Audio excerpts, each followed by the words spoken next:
আসসালামু আলাইকুম ওরহমতুল্লাহি ওবারাকাতু। প্রিয় বন্ধুরা, ইউরোপ ইনফরমেশন বাংলা চ্যানেলের পক্ষ থেকে দেশ এবং দেশের বাইরে দূরে এবং কাছে যে যেখান থেকে একটি ভিডিও দেখছেন সবাইকে জানাই স্বাগতম। আজকে আমাদের এই ভিডিওর মধ্যে সম্পূর্ণ বিষয় নিয়ে আলোচনা করব। অনেকে থাম্বনেল দেখেই বুঝে গিয়েছেন এবং এছাড়াও আমরা আপনাদেরকে আরও কিছু ইনফরমেশন প্রোভাইড করার চেষ্টা করব। তো বর্তমানে যে বিষয়টি আমরা আজকে আলোচনা করব যে পোল্যান্ড এম্বাসিতে কারা ভিসা পাচ্ছে এবং কারা ভিসা পাচ্ছে না, এবং সিঙ্গাপুরের বর্তমান অবস্থা পোল্যান্ড এম্বাসির, এবং অন্যান্য দেশ থেকে কোন দেশ থেকে ভিসা হচ্ছে কোন দেশ থেকে ভিসা হচ্ছে না, এবং গত অক্টোবর মাসে কেমন ভিসা হয়েছে এ সম্পর্কে সম্পূর্ণ ইনফরমেশন দেবো আজকের এই ভিডিও জুড়ে। তো অবশ্যই আপনারা প্রিয় বন্ধুরা আপনারা সাথে থাকুন এবং আগামী মাসে মানে ডিসেম্বর মাসে কেমন ভিসা হওয়ার সম্ভাবনা রয়েছে সে বিষয়ে আপনাদেরকে আমরা আজকে ইনফরমেশন প্রোভাইড করে থাকবো। তো আজকে প্রথম যে স্টেপটা আমরা পার্ট বাই পার্ট আলোচনা করব। প্রথম যে স্টেপে আলোচনা করব সেটি হচ্ছে যে পোল্যান্ডে কারা ভিসা পাচ্ছে না। তো একটা প্রথম উত্তর হচ্ছে যে কারা ভিসা পাচ্ছে না।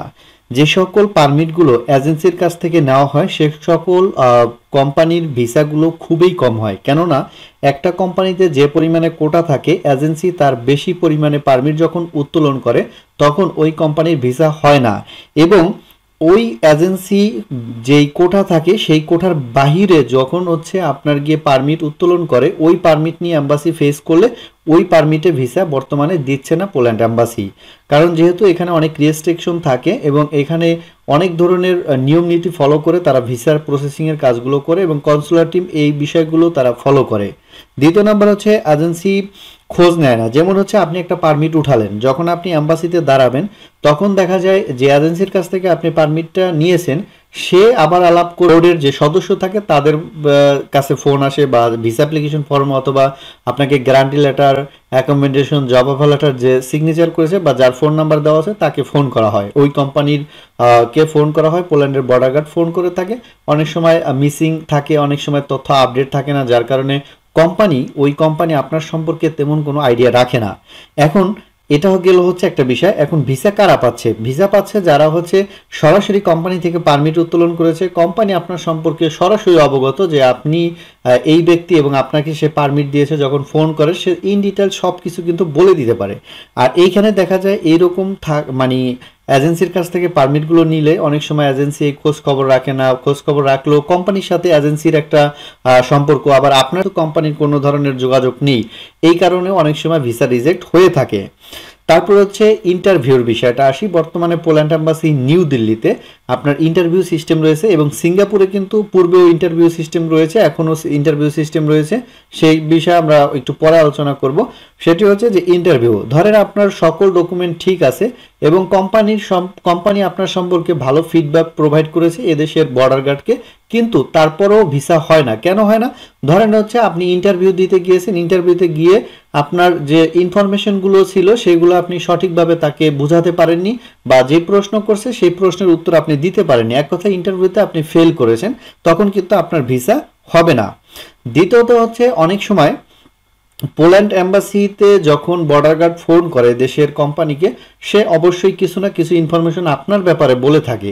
এই তথ্য আপনাকে যখন আপনি এম্বাসি ফেস করবেন তখন যদি আপনাকে ডাকা হয়, তো আপনি যদি ওই তথ্যগুলো সঠিকভাবে কোম্পানিকে সঠিকভাবে আপনি এম্বাসি বা কনসুলার টিমকে না বলতে পারেন, সেক্ষেত্রে কিন্তু কথার গরমিল হলে আপনাকে 10 নম্বর রিজেক্ট দেওয়ার সম্ভাবনা বেশি থাকে। যেহেতু বর্তমানে অনেক যাচাই বাছাই করে ভিসা দিচ্ছে, এদেশের অনেক লোক নেই, অনেক বিভিন্ন সমস্যার কারণেই কিন্তু এগুলো হয়েছে। তারপরে হচ্ছে আপনি ভুয়া কাগজপত্র, যেমন এক কথা হচ্ছে আপনি রং কাগজপত্র এম্বাসিতে সাবমিট করলেন এবং এই কাগজগুলো তারা কিন্তু দেখলেই বুঝে, কারণ একজন কনসুলার টিম এক একটা দেশে, ধরেন ইন্ডিয়াতে বলেন, সিঙ্গাপুর বলেন, মালয়েশিয়া বলেন, জর্ডান বলেন, ওমান বলেন, সকল দেশেই কিন্তু এই এম্বাসিগুলোর যে কনসুলার টিমগুলো আছে যারা জব করে, এক কথায় তারা কিন্তু ঘুরে ফিরে জব করে। তো 1 বছর, কেউ 6 মাস, কেউ 2 বছর থাকে এক এক এম্বাসিতে। তো এদের কিন্তু এই ডকুমেন্ট দেখলেই বুঝতে পারে, তাদের একটা আইডিয়া হয়ে যায় যে যেই কাজ করে তার কিন্তু সেই কাজ সম্পর্কে খুব একটা এক্সপিরিয়েন্স ডেভেলপ হয় এবং সে কিন্তু পরবর্তীতে কাগজ দেখলেই বুঝতে পারে আসলে এই কাগজটা কতটুকু রিয়েল এবং ফেক। আমরা কিন্তু যখন কম্পিউটারে কাজ করে আছি বাংলাদেশে বা করি, এখনো করতেছি, আমরা কিন্তু ডকুমেন্ট দেখলে অনেক কিছুই বুঝতে পারি যে আসলে এটা কতটুকু অথেন্টিক বা কতটুকু অথেন্টিক না। এবং অনেকে আমাদেরকে পারমিট চেক করিয়ে নেয়, আমরা পারমিট দেখেই বলতে পারি, অনলাইনে চেক করার কোনো প্রয়োজন হয় না।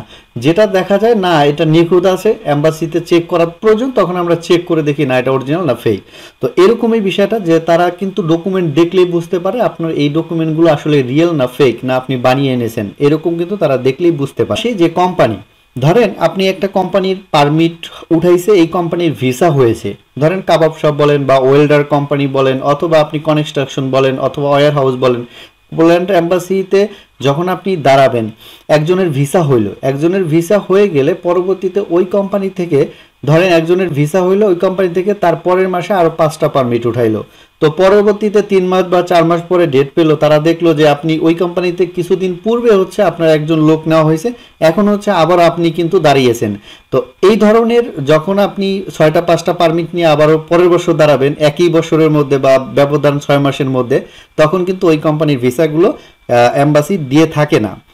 এরপর হচ্ছে কোম্পানিতে আপনার ভিসা হয়েছে, ধরেন আপনার 2 জনের ভিসা হইলো একটা কোম্পানিতে, কোম্পানিতে ভিসা হওয়ার পরে ওই কোম্পানিতে না এসে অন্য কোম্পানিতে যখন আপনি চলে যাবেন বা একদিন 2 দিন জব করে অন্য কোম্পানিতে যখন চলে যাবেন, তখন ওই কোম্পানির ভিসা আর পরবর্তীতে পারমিট উঠাইলে ওই কোম্পানিতে ভিসা হয় না। এই কারণগুলোই বর্তমানে আমরা দেখতে পেয়েছি পোল্যান্ড এম্বাসিতে। সর্বশেষ আসি হচ্ছে সিঙ্গাপুরে বর্তমানে ভালো অ্যাপয়েন্টমেন্ট দিচ্ছে, যারা অনেক অধীর আগ্রহ ধরে বসে রয়েছেন যে সিঙ্গাপুরে অনেক সময় লাগে, আপনারা জানেন ইন্ডিয়ার মতো না, তারা কিন্তু অ্যাপয়েন্টমেন্ট পাচ্ছে এবং সামনে ইনশাল্লাহ পাবে। আমি প্রায় এই সপ্তাহের মধ্যে 2টা খবর পেয়েছি, 2টা হচ্ছে অ্যাপয়েন্টমেন্ট আপনার উঠেছে সিঙ্গাপুরে, আরও অ্যাপয়েন্টমেন্ট উঠতেছে।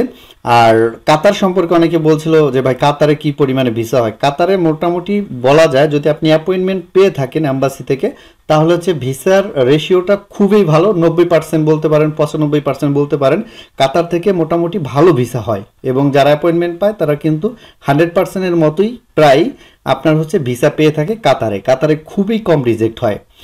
এবং এই বিষয়গুলো হচ্ছে আমাদের আজকের এই ভিডিওতে তুলে ধরলাম। আর গত অক্টোবর মাসে ইন্ডিয়াতে মোটামুটি অনেকগুলো ভিসা হয়েছে, যেগুলো আপনারা জানেন না, আমাদের একটা হয়েছে, আবার হচ্ছে আরও অন্যান্য অনেকের সাথে কথা বলছি তাদেরও কিন্তু ভিসা হয়েছে। তো দেখা যাচ্ছে যে ডিসেম্বর মাসে, আগামী মাস হচ্ছে ডিসেম্বরে দেখা যায় ক্রিসমাস ডে চলে আসছে, এই সময় আপনারা একটা জিনিস খেয়াল রাখবেন, 20 তারিখ থেকে 30 তারিখের মধ্যে যদি কোনো অ্যাপয়েন্টমেন্ট পেয়ে থাকেন তাহলে হচ্ছে আপনারা না দাঁড়ানোটাই সবচেয়ে বেটার। কারণ এই সময় ওদের হচ্ছে একটা অনুষ্ঠান, এটা বছর শেষে একটা অনুষ্ঠান আসে, এই অনুষ্ঠানের জন্য ওরা হচ্ছে ওদের নিজ দেশে চলে আসে। তো এই সময় যারা হচ্ছে আপনার অ্যাম্বাসিতে দাঁড়ায় বেশিরভাগ হচ্ছে ওরা খোঁজ খবর না রেখে রিজেক্ট মেরে দিয়ে বা ওদের দেশ পোল্যান্ডে চলে আসে। এজন্য হচ্ছে আপনারা ডিসেম্বর মাসে যদিও অ্যাপয়েন্টমেন্ট পড়ে থাকে তাহলে অনুগ্রহপূর্বক একটু স্কিপ করবেন যারা ইন্ডিয়াতে দাঁড়াবেন। আর অন্য দেশ থেকে দাঁড়াবেন সেটা অন্য বিষয়, কারণ সেখানে তেমন কোনো খরচ হয় না। কারণ আমাদের বাংলাদেশিদের একটা ভোগান্তি হচ্ছে সবচেয়ে ডাবল এন্ট্রি ভিসা, এই ভিসা ম্যানেজ করা যায় না, ভিসা ম্যানেজ করতে গেলে হলে আবার হচ্ছে অনেক ডকুমেন্ট যেমন insurance, flight reservation ticket, A to Z অনেক কিছু মিলিয়ে ইন্ডিয়াতে থাকা খাওয়া এবং যাওয়া বেশ কিন্তু ব্যয়বহুল একটা খরচ। তো এই সময়টা আপনার ডিসেম্বর মাসে দেখবেন 20, 18, 19 এরকম থেকে 31 তারিখ পর্যন্ত না দাঁড়ানোটা সবচেয়ে বেটার হবে। এরপরও আপনাদের মতামত, আমি আমার নিজের থেকে আমি আপনাদেরকে যতটুকু ইনফরমেশন প্রোভাইড করার ততটুকু করলাম।